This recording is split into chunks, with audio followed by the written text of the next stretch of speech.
ऐसन संगीत गीत के गाबा जोड़, ऐसन संगीत गीत के गाबा जोड़, जहमा मुकाबला होला चौकी तोड़, पूर्वी छपरहिया तानवान आल्हा लोरगी पापट के सान में गावेला जहान बिरहा दंगल, बिरहा दंगल शू। राम भैल जोगिया लखन बैरगिया की दोनों भैया हो गईल फा गरवा में डाल लहन शंकर जी कमलवा हे अरे मांगला ना गारिया में घूमी रे तो वही पार गोरिया माँ जतिबा बरतनवा की यही पार छयलवाना यही पार से छैलाई है मरले बा नजरिया हे अरे गोरी के गरा भावन रही रे।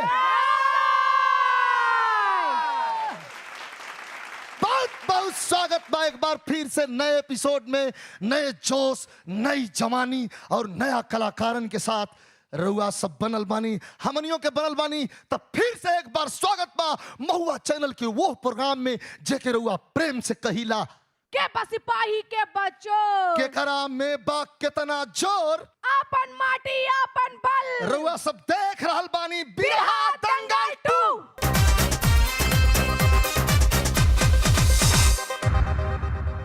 रउआ सबके आशीर्वाद मिल रहल बा, प्यार मिल रहल बा, उम्मीद कैले बानी जा कि यही तरह प्यार मिलत रही, रउआ सभी आशीर्वाद देत रहब। कार्यक्रम के शुरू कैल जाए एकरा पहले रउआ सबसे हम अपना जज साहब लोगन का परिचय करावतानी। बागी घराना के जज के कुर्सी पर विराजमान बानी श्री परशुराम यादव जी। अब विद्रोही घराना के जज के कुर्सी के शोभा बढ़ा रहल बानी श्री सुरेंद्र यादव जी। निष्पक्ष जज की भूमिका में प्यारेलाल जी। अब बिरहा के दिग्गज काशीनाथ जी। अब रुआ सभी बेकरार होखब कि जल्दी जल्दी बिरहा शुरू हो जाओ, देखल जाओ केकर मुकाबला केकरा से बा। तो सबसे पहले हम श्री परशुराम यादव जी से जानल चाहतनी कि आज बागी घराना से रुआ केकरा के भेज रहल बानी ये मंच पर गावे खातिर, झुमावे खातिर, रिझावे खातिर, हंसावे खातिर, चाहे वीर रस सुनावे खातिर, जवन रुआ सबके मन होई। लेकिन पहले रुआ कौना कलाकार के भेज रहल बानी ई बताई।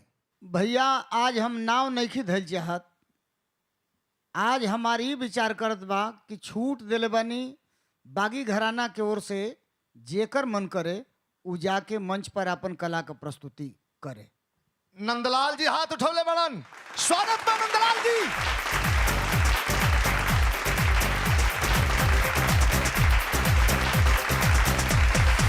विद्रोही घराना के सरदार से हम पूछल चाहत बानी कि रउआ केकरा के भेज रहल बानी। हम अपनी विद्रोही घराना का ऐलान कर दिले बानी कि जेकर मन करे उ जाके नंदलाल से हाथ मिला ले।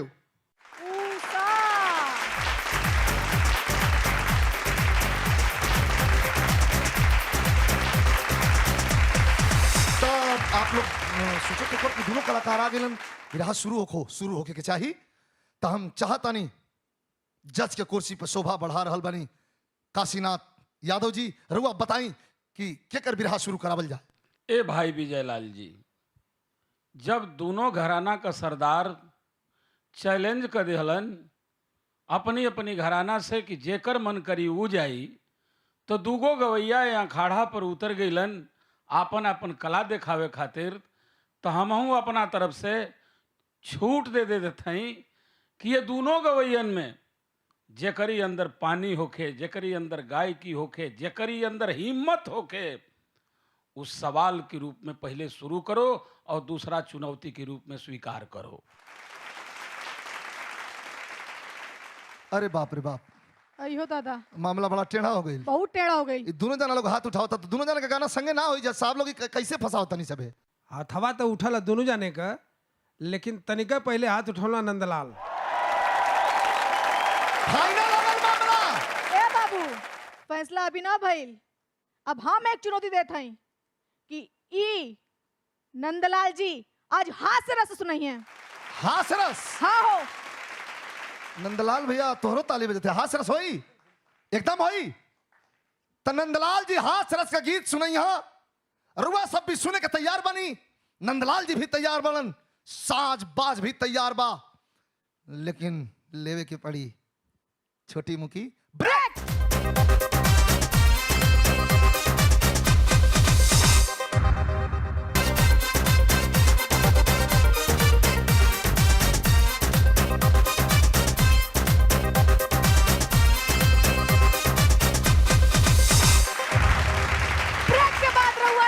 फिर से स्वागत बा महुआ चैनल के कार्यक्रम बिरहा दंगल 2 में।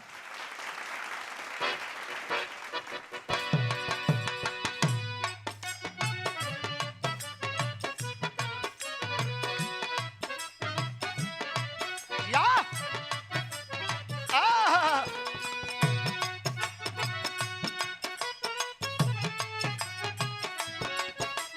शाबाश शाबाश शेर हुआ।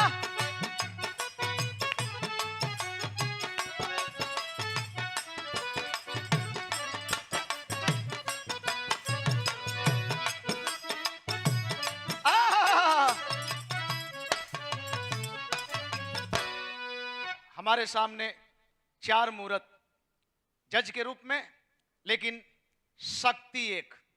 वो कौन शक्ति? बिरहा भोजपुरिया एलिए पग बंधन करता नहीं रहुआ सबके।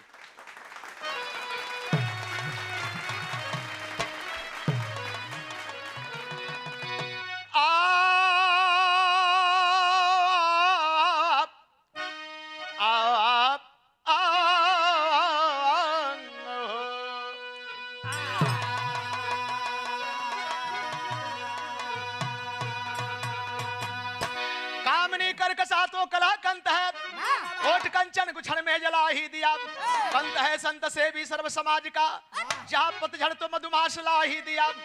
बेटा भगवान ससुराल जाने लगा, माई बुढ़िया कही मेरा ऐलान है, सास सरहद ससुर साला साली मिले कम बोलने में बेटा ही कल्याण है।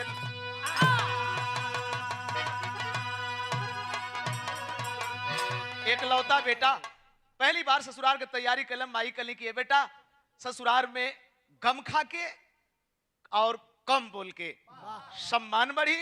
खाला की माई अगर ऐसे सम्मान बढ़ी तो अगर हम तोर बेटवा हई तो जय दिन ससुराल में रहब, हम पानी तक पियबा न करब। खैले कौन बात बा? तै गम खाए के बात करत हई आ कम बोले के बात करत हई। हरे तो जबले हम रहब तबले सांस ये ढंग से ले ताकि वो लोग जान ना पाई हैं।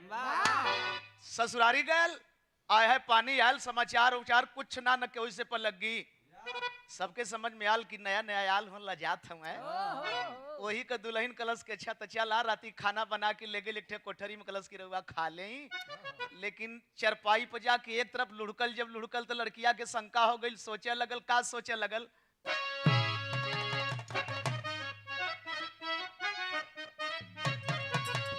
अरे संवरिया संवरिया कर उठ गई आज रतिया में, उठ गई आज संवरी। अरे खैले न सुत गई आज रतिया में, संवरिया उठ गई आज रतिया में। खाना धैलस ना खैले, चिराग नीचे कई के, लालटेन नीचे कई के, खनवा नीचे कई के, वो एक तरफ पैतानी लुढ़क गई। लेकिन जब आधी रात के भूख सताई तब बगल में अंडा रखल रहे भाई। 4 गो मुर्गी के अंडा रखल, एक ठे उठा के मुहे तर लगौल चोर के दाढ़ी में तिनका आ तबले गुजरिया। अरे उठ गई आज रतिया में, उठ गई आज गुजरी, उठ गई ललटेनिया ऊपर कर दिलस, जाग गई न खैबा, खनवा धैले ले खा ले। आई मुहवा चोरावत है, आय है जब उठल तो अंगुरिया से अंडवा भीतर कर दिलस ओके फोरहू न पौलस आय हाय मुहे तर दबौले बा एक और ऊंच एक और खाल लड़किया देखलस कलस की हरे ई का होगल लोग सजवा ले कहत रहला कि बोलता ना ई त देखत है त जिभिया फूल के अड़सल जाथिया अगर ना बोलाइला त एकर मतलब बिहान भइले भले ओकर कमवा खत्म हो जाला इनकर रोवे लगल का रोवे लगल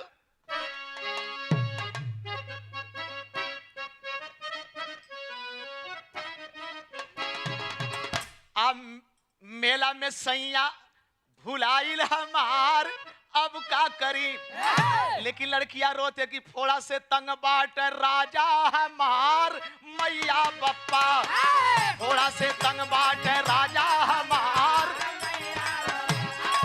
फोड़ा से तंग बाट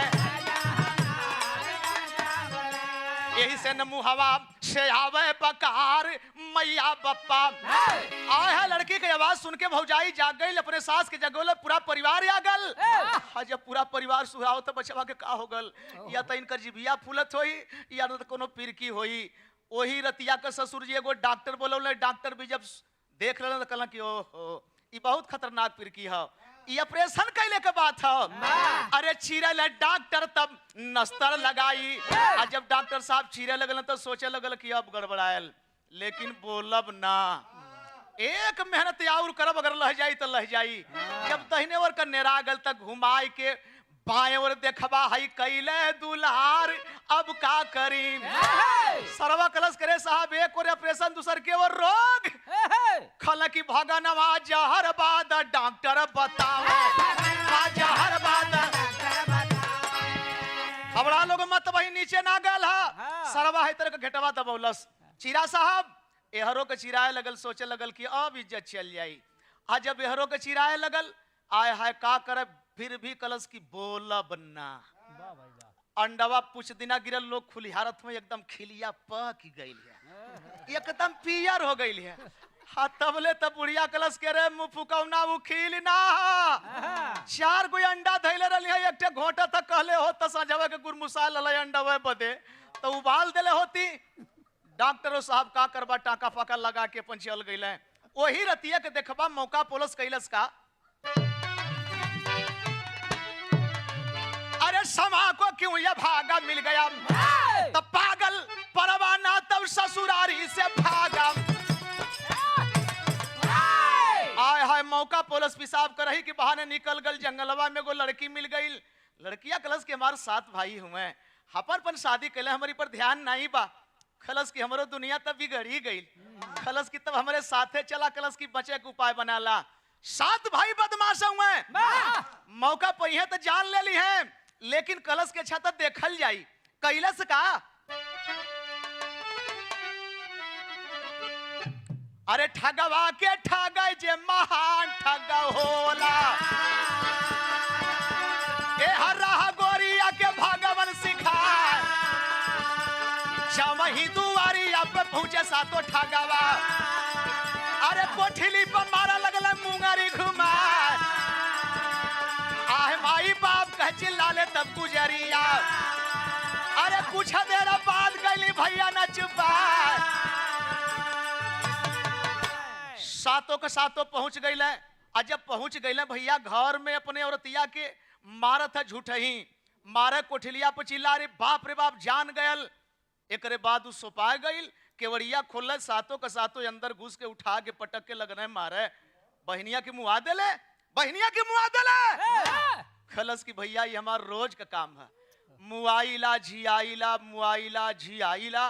खलस कैसे मुआवले जियावले तो कैलस का हरे तल लकड़ी उठाए के सुंघावे नकिया तर अरे सुंघता लकड़िया गोरी उठी मुस्कान अब ठगवा से बोले तब मधुरी बचनिया अरे दे दा ये लकड़िया के मीत मनला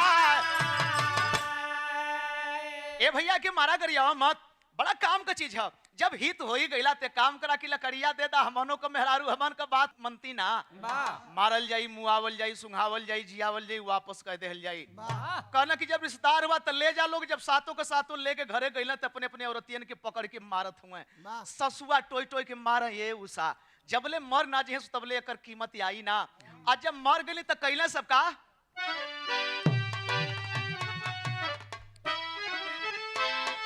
अरे गजवा के पी के अब सतहु गजेरी हो पारा पारी नकिया में कहन लाकारी घुसेरी हो पारा पारी नकिया में।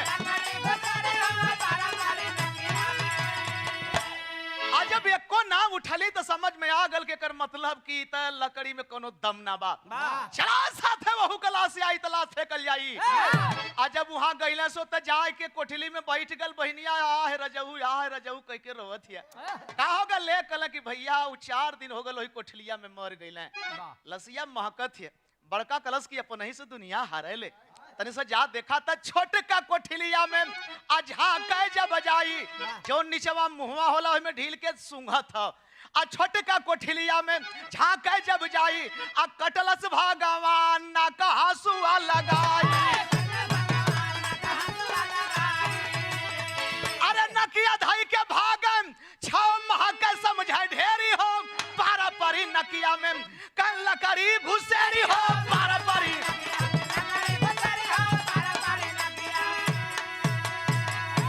यही से बताओ गल की गुरु बिहारी गुरु गणेश कहे बुद्धि की बलिहारी। विमल चंद्रिका कवि के सब बुद्धि से जीते दुनिया। अरे समा को क्यों या भागा मिल गया बचवा नंदलाल महुआ में किस्मत जागा। समा को क्यों या भागा समा क्यों।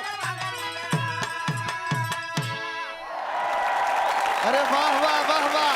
अरे नंदलाल जी का बात। मेला में सैया भुलाइल हमार अब का करी। तो ई नंदलाल जी रहला हास्य रस का गीत रुआ सबके सुनौला। अब यहाँ उषा एकरा पहले रानी लेवे के पड़ी छोटी मुकी ब्रेक।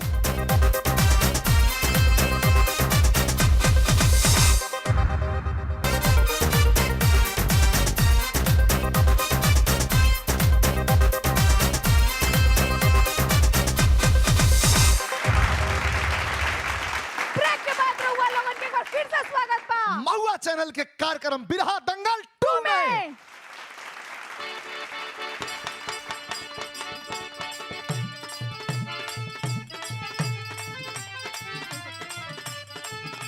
अरे वाह वाह यो पट्टे।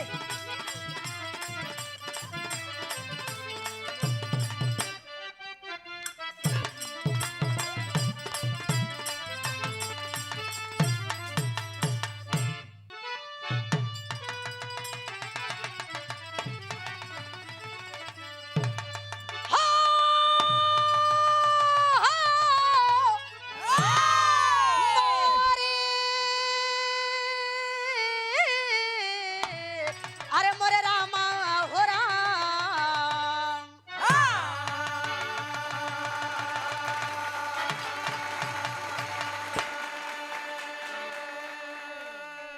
अच्छा बाबूजी हम गायिका उषा मंगेशकर श्रोता बंधु के एक स्वर में पलकी प्रणाम करत थे। आए चारों कुर्सी पर बैठल देवता के समान भगवान के रूप में आप लोगन के चरण में कोटि कोटि पलकी प्रणाम करत थे। का नाम है धर्म विश्वास की ज्योति दिल में जली इसको मन में बुझाना नहीं चाहिए।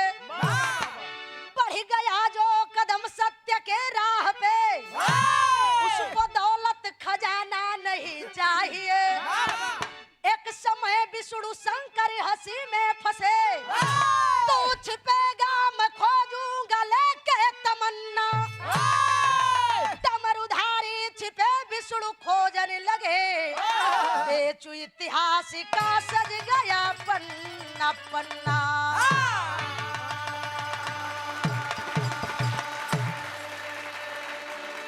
साथियों कहानी पर गौर करेंगे आप लोग।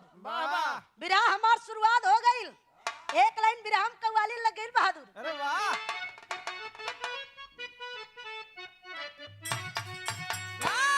उहे कव्वाली है। अरे वाह मदीने वालों से मेरा सलाम कह देना। मदीने वालों से मेरा सलाम कह देना।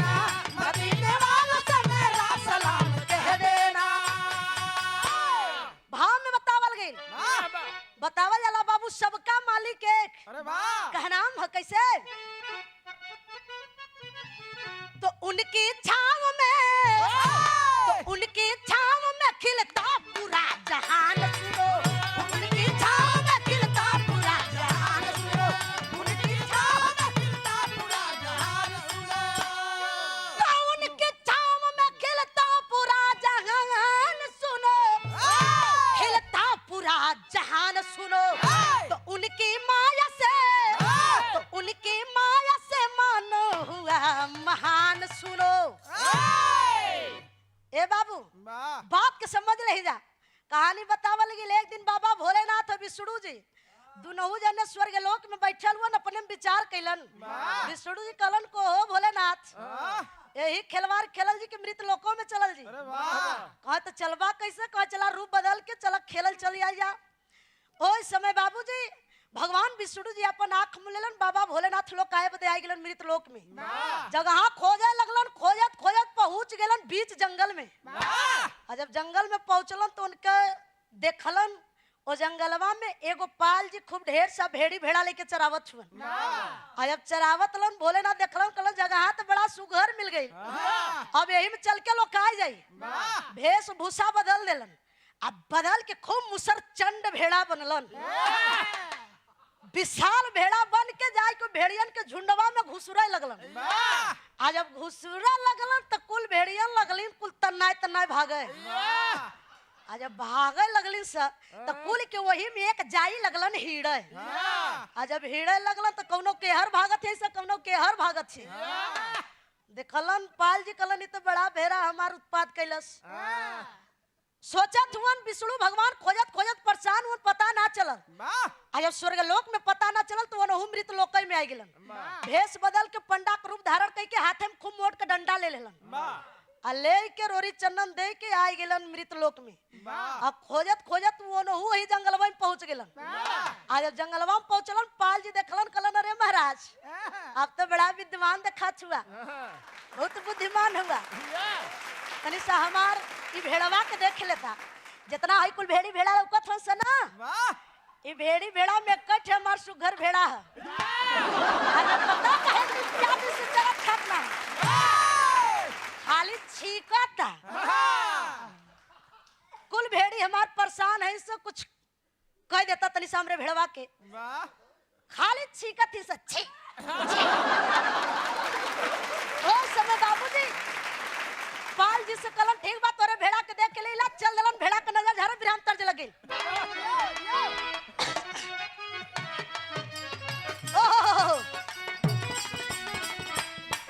अरे कान्हा बोला मैं बांसुरिया बजाई हो, राधा सजवेली सिंगारी ए बाबू। लेकिन बाबू देखे भेड़ा के नजर झारा पंडित रूपी भगवान चलल हमन कैसे?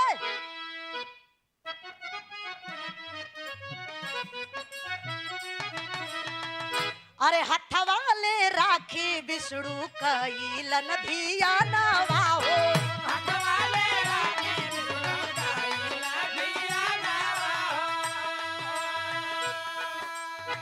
शिवजी के गैलन पहचान ए बाबू, शिवजी के गैलन पहचान। हाथे मुँह रखिया लेके भेड़वा कोरी बढ़ाए लगलन। अब बढ़ते बढ़त कलन छो काली मंत्र। जब पहुंचलन वहर बड़ा क्लोजा लोग हुन। बागी घराना को सुदई राम के जब अखे दे गेल बा काम बहुआ चैनल से, अब तू अब जूता जगोरा बागी घराना। लेकिन बाबूजी एहर देखे जौना समय भेड़ा के लगे पहुंचलन उ पंडा रूपी विष्णु भगवान नजरिया झरता झारत पहुंच गेलन। देखलन कलन हे भाई हई भेड़ी भेड़ा तो बड़ा है जंगल में देखा छुआ सा, लेकिन हई भेड़ा का नस्ल तो अलग ही लौकत छ। भेड़ा का नस्ल अलग ही देखा था। अंतर्यामी ध्यान लगलन, ध्यान लगते लगत पहुंच गेलन लगमा जाए के आ दोनों कनवा पकड़ के कचकचाए के चाप चाप के उठा देलन। बाबा भोलेनाथ कहलन अरे मर्दवा जब चीन ही गईला अब का चपत हुआ आ चपता हुआ तो तनी सा धीरे में चपता कलन अपना भेष में हो जा तुम्हारा जगह ना मिलल है कुल भेड़िन में कुल कालुआ ए बाबू तुम देवता अपने भेष में भला स्वर्ग लोक में गेलन विष्णु कलन भम लोग का चलते तू चला खोजा आय गेलन बाबू यही मृत लोक में दूध मुहा बच्चा बन गेलन बालक बन के बीच रोड पर जाके सूत गेलन आ लकलकात दोपहरिया बा और से विदाई कराई के दुल्हा दुल्ही के बरतिया लौटल हुन आ तब तक विष्णु भगवान अपन ध्यान लगौलन के बारात आवत ह माया जाल फैला दलन मार क्या हो कह के लगलन आ जब लगलन तब तक बोल दिया सुना कला ये भाई लइका के आवाज कैसन बारात पहुंचल बा लइका के लगे देखलन कुल कहलन ओ लइका तो बड़ा सुगरन न पता कौन एकर बाप रहा तनी सुगर लइका भी आई के हां यहां सुता दे ओए समय बाबूजी तुरंत कोई उठावत ना हम दुल्हवा जाके के उठा लेलन लइका के जब उठौलन तो भगवान जान न गेलन कि हम दुल्हा के कोरा में आ गेली और मार क्या हो रोवे लगलन आ जब रोवे लगलन तो कुल मजाक के दिलन के लगत तोरे क्या छुपाई ना अपने दुल्हैया के थमैदा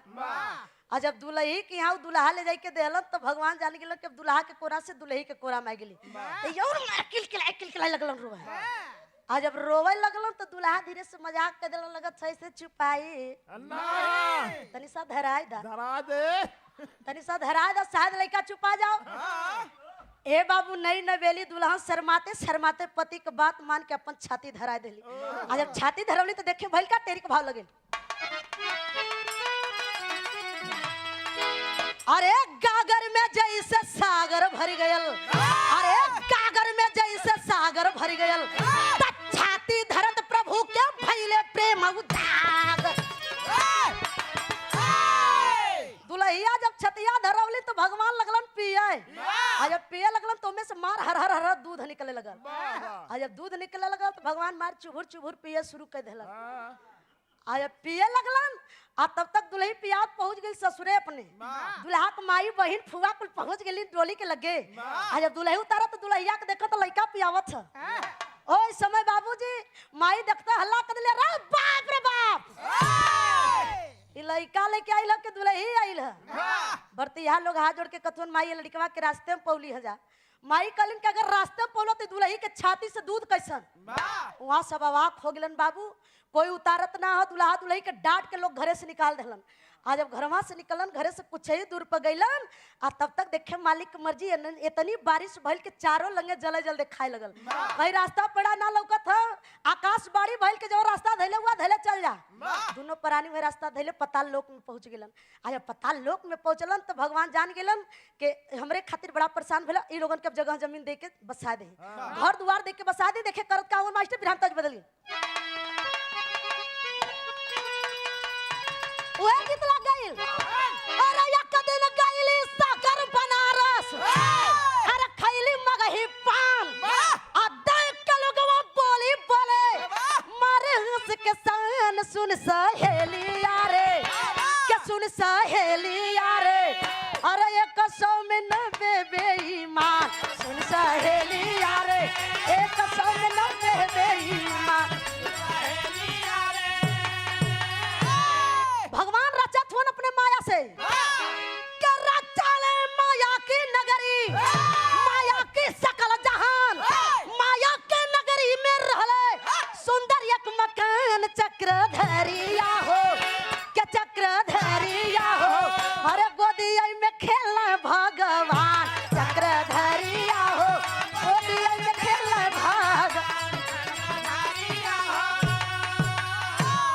माया नगरी बसा दिलन दोनों प्राणी लइका के लेके रह लगलन धीरे धीरे समय काफी बीत गइल बाबा भोलेनाथ परेशान हुन कोनो पता ना है विष्णु जी के वनहु भेष भूषा बदल के पताल लोक में पहुंच गेलन वनहु पंडा के रूप धारण कैले हुन पोथी पत्रा लेके कथा पुराण बाचत पहुंच गेलन दुल्हा सोचलन कि मकान के तनी सा हवन कराए देही और वही रास्ते में पंडित जी से भेंट हो गई कहलन महाराज चल के हमरे मकान का हवन करा देता ओइ समय बाबू जब हवन करावे गेलन हवन कराई के जब चलल हुन ओइ समय दोनों प्राणी हाथ जोड़ के खड़ा हो गेलन हे महाराज आप जात हुआ लेकिन दान दक्षिणा कुछ ना मंगला कहा दान में का दिल चाहत हुआ कहा मांगला जौन देवे लायक दे देवल जी कहे दान में हम ये मांगब जो तोरे गोदी में लइका खेलत है लइका के में दान में दे दा। इतनी बतिया सुनत बाबू माई बाबू अवाक हो गेलन, गांव के लोग माया नगरी के लोग गुस्सा में हो गेलन।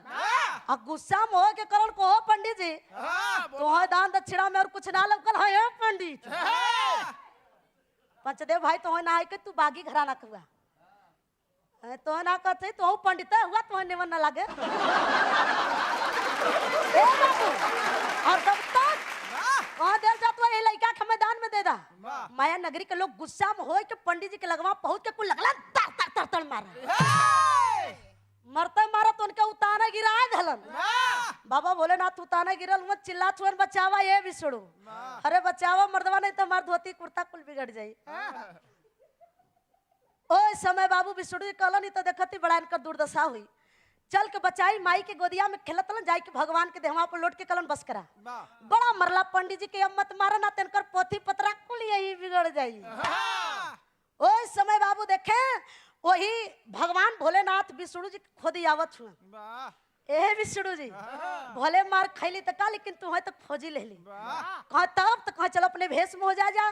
दोनों देवता जब बाबू अपने अपने भेष में भैलन माई जब देखली तो आँख से झरझर आंसू चले लगल। मतारी रोवे लगली ने बाबू ए प्रभु कौन इतना भारी गलती के लिए जो इतनी भारी परीक्षा लेला तोरे खातिर तो सब कुछ छोड़ के अपने तन का दूध पियाई के तो वहां से यहाँ लेके आई गेली। तो हमार नैया कैसे पार होई कलन माई मांगला जो तुम्हें मांगे के होके काहे से कि तोहार दूध पीली तू हमार मतारी भैलू हम तोहार बेटवा। माई कली बेटा का तो से मांगी हमारी है मांग है। जैसे अपने गोदी में खिलावत लेके अली वैसे हमेशा ही गोदी में खिलावत पाई।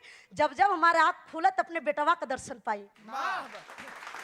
ए बाबू तब देखे माई के नाम का पड़ल बाबू के नाम का भी खड़ी भाव लगू।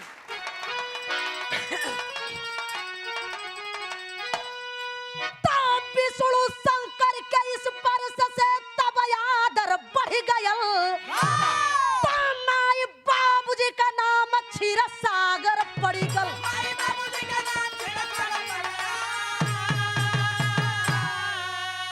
माई का नाम बाबू क्षीर बतावल गेल बाबू का नाम सागर है। आप लोग देख ले बा कि भगवान विष्णु जी का ओढ़ना बिस्तरा खान पान सब कुछ वही क्षीर सागर में है।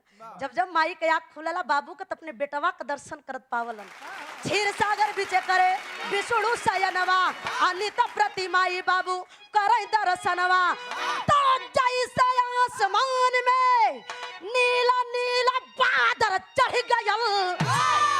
माई बाबूजी का नाम क्षीर सागर पड़ गया।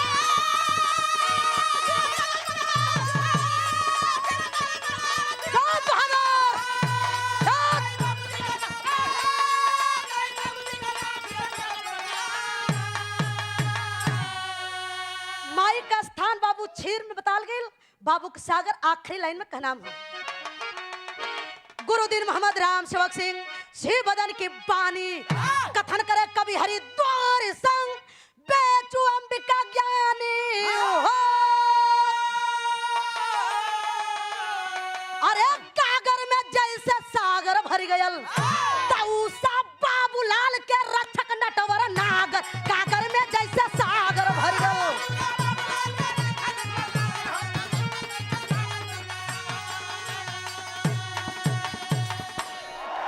अरे बार उषा तईर अली उषा मंगेशकर रुआ सब सुनतानी प्यार देतानी नेह का सागर रुआ सबके आंख से बरस रहल बा। यही से हमने के यहाँ खड़ा होके आशीर्वाद ले रहल बनी जा। नंदलाल रवि जी की बुलाई और अपना जज साहब लोगन की अदालत में दोनों कलाकार लोगन के पेश करी। एकरा पहले लेवे के पड़ी छोटी मुकी ब्रेक।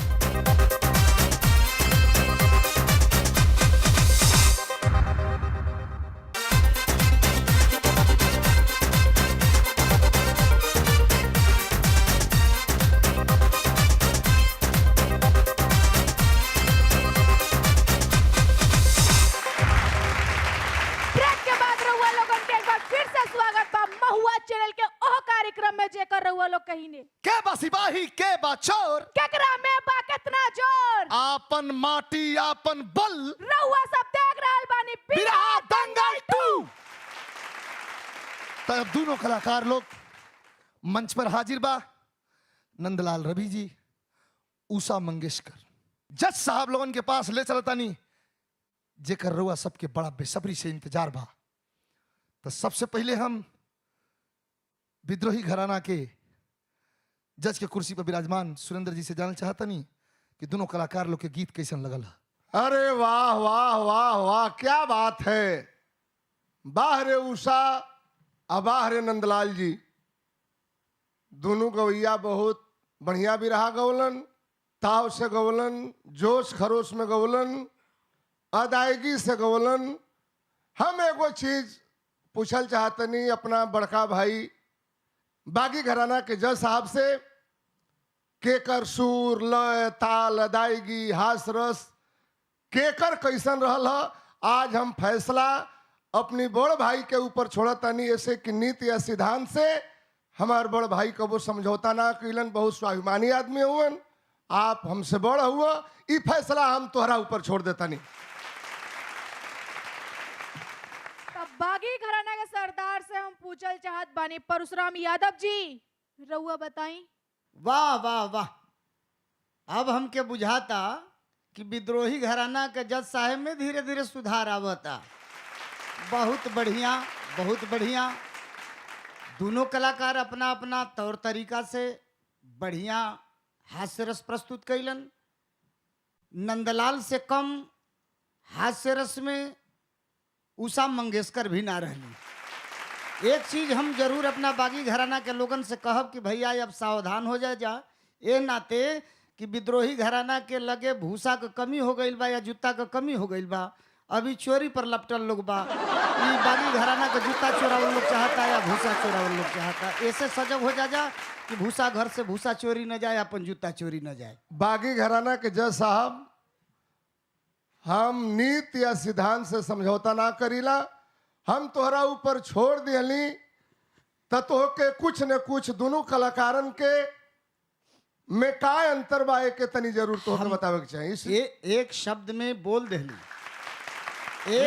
एक शब्द में बोल दहली कि नंदलाल से कम उषा मंगेशकर भी ना रहली। जी जी, हमके समझ में आ गई बा बात के, लेकिन कुछ जरूर अंतर्भाव के तू स्पष्ट बता दो, हम ही जानल चाहतन। हमके तो हास्य रस पर जब गाना आवत बा तो रस का खाली लड़ाई होत बा, कथानक दोनों जने का अंतर रहल।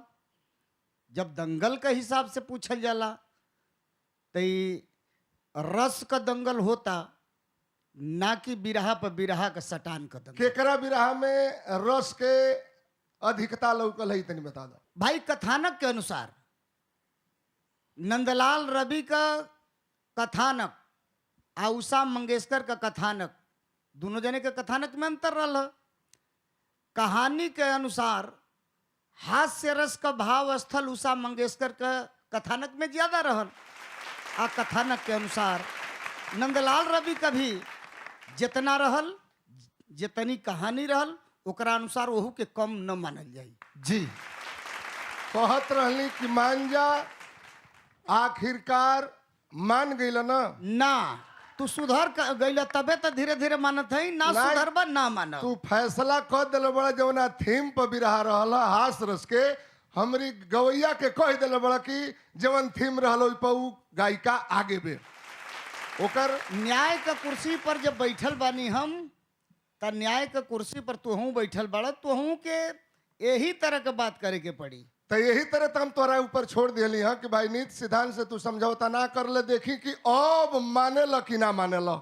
मानब ना, अब ही कहाँ लड़ाई का अंत कहाँ बा? मानिए गई हमारी गवैया के कहिए दिला कि हास रस के बिहानी मन एगो योद्धा से एकर फैसला ना होई। ई हमार दोनों जज साहब लोगन का अपने में वार्तालाप चलत रही, बंद ना होई, तब तक ना बंद होई जब तक महुआ चैनल पर बिरहा दंगल रुआ सब देखत रहा। ई चलत रही और चलत रही, रुआ से भी देखत रही के कहेला कि हमार दही खराब बा, कबो ना कही। दोनों घराना के दोनों जज साहब लोग अपने अपने पैंतरा पर ठीक बा लोग। अब हम चल रहल बानी, बिरहा खातिर बुलावल बानी हमने के बीच में जज के कुर्सी पर श्री काशीनाथ यादव जी, रुआ बताई कैसन लगल है ये दोनों कलाकार लोग उनका बिरहा रुआ के। सर बिन सरसिज, सरसिज बिनु सर की सरसिज बिनु सूरे, तालाब बाव में कमल नहीं खे, ओकर कोनो मतलब नहीं खे।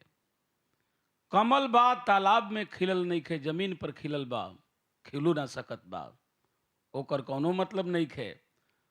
तालाब भी बा, ओमे कमल भी खिलल बा, रात बा त ओकर कोनो मतलब नहीं खे, ओकर मतलब तब्बे बा जब सूरज भी रहे।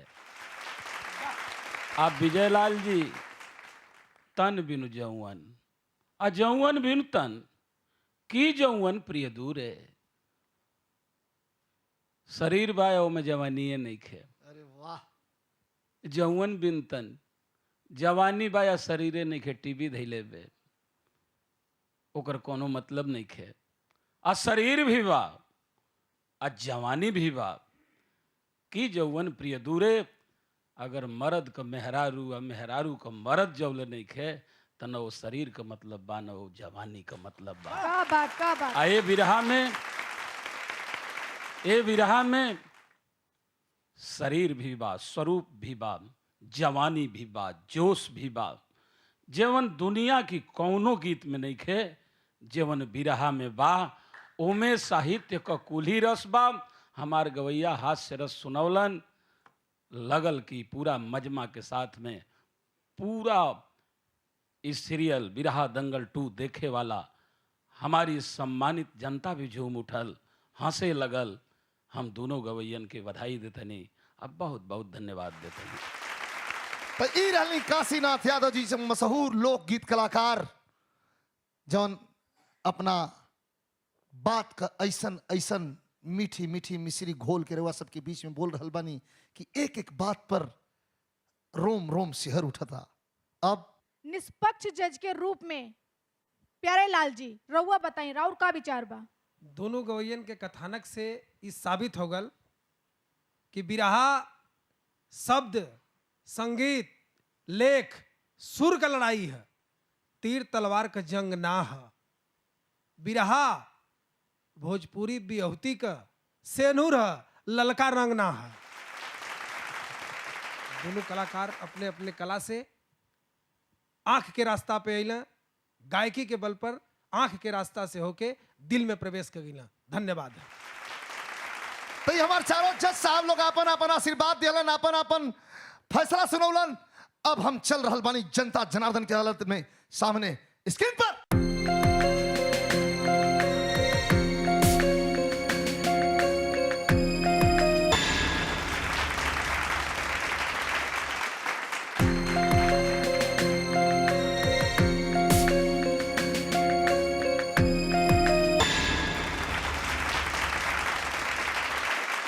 अरे वाह, वाह रे वाह। यही तरह दुलार देते रही सबे, प्यार देते रही सबे। हमने के बनल बने जा रुआ सबके बीच में मन नहीं करत जाएगा, रुआ सबका जौन प्रेम आ प्यार मिल रहल बा। लेकिन अब ये सेमीफाइनल के यही एपिसोड के यही जब विराम देवे के पड़ी, जरूरी बा गईल। इसे रुआ सबका एक बार गोड़ धरतनी। प्रणाम, शुभरात्रि, सत श्री अकाल, शब्बा खैर। जय हो।